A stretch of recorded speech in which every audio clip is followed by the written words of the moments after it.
Dear Ambazonians, greetings to you all. Greetings to you all, especially those on ground zero. My name is Tapang Ivo.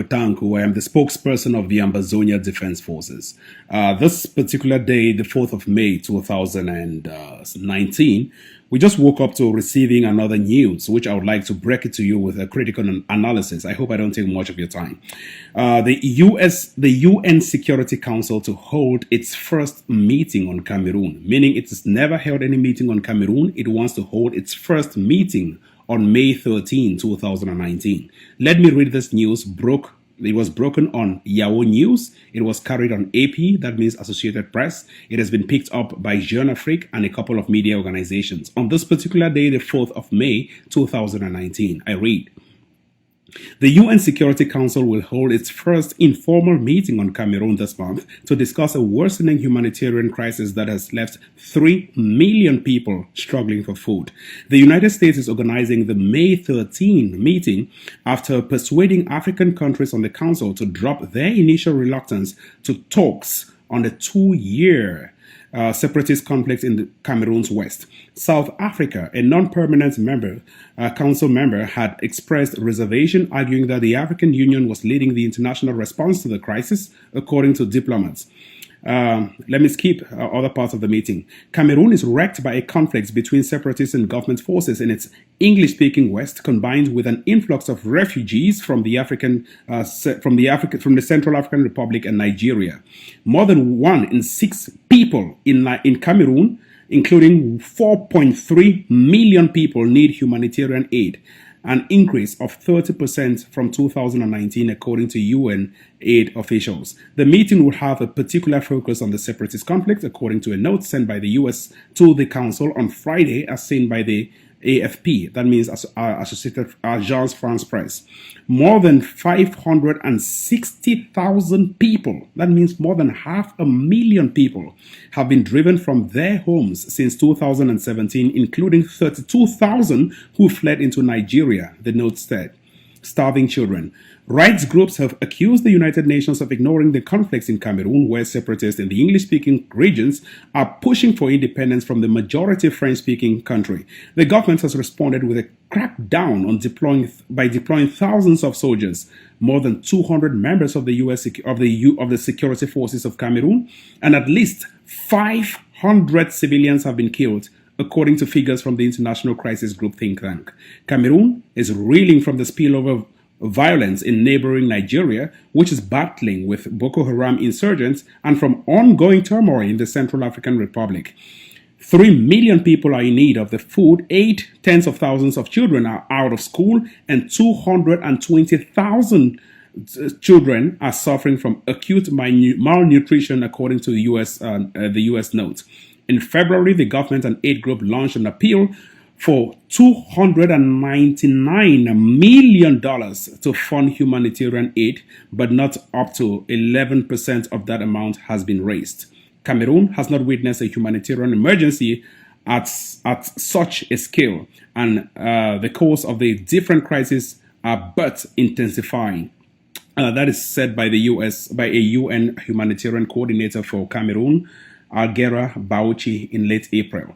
This is big news coming in, that a U.S. Security Council will be hosting the first meeting on Cameroon on May 13, 2019. Fellow Ambazonians, I want to give you this as a point of note. The U.S. Security Council has 5 permanent member states. It has Russia, it has China, it has UK, it has France, and it has the United States. So basically what happens is, for a resolution to be passed based on 3 things: genocide, war crimes, and crimes against humanity, those 5 permanent member states must have a majority vote for that resolution to be passed. In the case of Libya, but in the case of Cameroon, we are having so many moving parts. We are having France, that is for Cameroon. We are having Russia, that is the biggest sponsor of military assistance to Cameroon in the fight against Boko Haram. And we're having China, that is literally surviving the economy of Cameroon, and a very good friend of Mr. Paul Biya. So Mr. Paul Biya has carefully played a card here by mere happenstance that France is his colonial master. That's good. But by mere logic that Cameroon is siding with China that does not respect democracy, and Russia these two countries may tend to veto anything passed by the US Security Council. We're having Russia, we're having China, and we are likely to have France. But remember, France would likely veto this because they want to pass the buck. They don't want Mr. Biya to fall, but they want to prop up some other leader. The two MPs from the European Union Parliament who voted against any resolution by the EU Parliament were all coming from France. You know those two MPs. There was a male and there was a female. They voted against the EU Parliament. So you don't think that France would want to vote for anything that wants to bring Mr. Biya down. Look at the logic here. Those MPs voted and they were clearly saying on video that Mr. Paul Biya is the harbinger of peace and stability in Cameroon and the Central African region at large. But listen, friends, if we carefully play our cards so well, we have only two people on our side. We have the UK, we have the United States. But this is where we have to come in. We should not rely or jubilate on this big news coming from the UN Security Council. Yes, it is a plus to our struggle. It is a plus for humanity. It's a plus for those who advocate to fight against genocide, colonialism, and crimes against humanity, which is still colonialism. Perfect. But at this stage, I, as the spokesperson of the Ambazonia Defense Forces, I want to encourage every Ambazonian to keep fighting. We have to keep buying the guns. It is through the guns and the bullets that will make us stamp out our authority as people who want real-time independence. We've scored so many diplomatic victories. That cannot be thrown out of the bus. We scored so many diplomatic victories. But at this stage, what happens is Mr. Biya is going on a rampant killing spree. We are fighting to kill Mr. Biya's terrorists and not his soldiers. They are terrorists. We are fighting to kill terrorists. We are fighting to defend and protect our territorial integrity. We should be prepared at every moment to go down into ground zero when Cameroon falls because it is highly fragile as we speak. We should be prepared to move down and, if possible, create a buffer zone in our neighboring villages with Cameroon. Create that buffer. No one moves in, no one moves out. And we shall declare our independence from the ground, and the UN will only be coming after to sit and talk with us in Ambazonia. Fellow Ambazonians, of course, this is big news, but I want to tell you, don't overlook at it. There is politics going behind the scene. And if you read the statement so well, it states that they want to sit, to hear, to talk about it in an informal meeting. They clearly use the word informal meeting, not a formal meeting, something informal, just like pass. So there is still much to go on. There's still much water to pass under the bridge. But until then, don't overjubilate. We're on the point of victory. We are already coming so close, but I want to give my assurance to those, especially on ground zero. You've now opened your eyes. We've listened to testimonies from Nyambere, how people sponsor them to topple other leaders that are fighting for the revolution. But we are not taking that lightly. We want to encourage all the ground zero forces. We're implementing a national lockdown.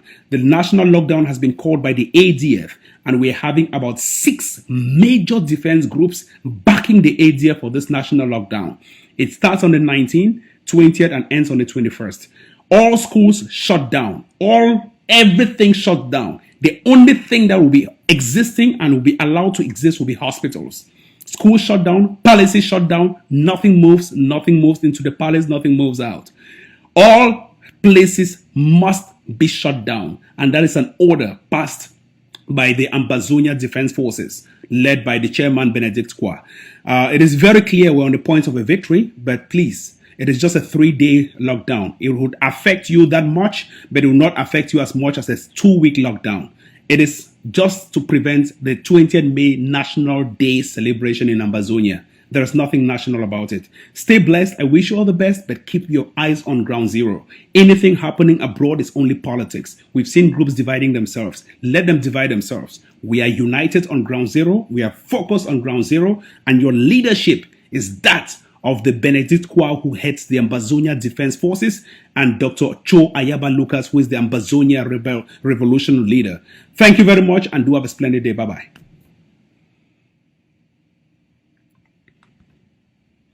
Water to pass under the bridge. But until then, don't overjubilate. We're on the point of victory. We are already coming so close, but I want to give my assurance to those, especially on ground zero. You've now opened your eyes. We've listened to testimonies from Nyambere, how people sponsor them to topple other leaders that are fighting for the revolution. But we are not taking that lightly. We want to encourage all the ground zero forces. We're implementing a national lockdown. The national lockdown has been called by the ADF, and we're having about 6 major defense groups backing the ADF for this national lockdown. It starts on the 19th, 20th, and ends on the 21st. All schools shut down. Everything shut down. The only thing that will be existing and will be allowed to exist will be hospitals. School shut down, palaces shut down, nothing moves into the palace, nothing moves out. All places must be shut down, and that is an order passed by the Ambazonia Defense Forces, led by the chairman Benedict Kwa. It is very clear we're on the point of a victory, but please, it is just a 3-day lockdown. It would affect you that much, but it will not affect you as much as a 2-week lockdown. It is just to prevent the 20th May National Day celebration in Ambazonia. There is nothing national about it. Stay blessed. I wish you all the best, but keep your eyes on ground zero. Anything happening abroad is only politics. We've seen groups dividing themselves. Let them divide themselves. We are united on ground zero. We are focused on ground zero. And your leadership is that of the Benedict Kwa, who heads the Ambazonia Defense Forces, and Dr. Cho Ayaba Lucas, who is the Ambazonia Revolution leader. Thank you very much, and do have a splendid day. Bye-bye.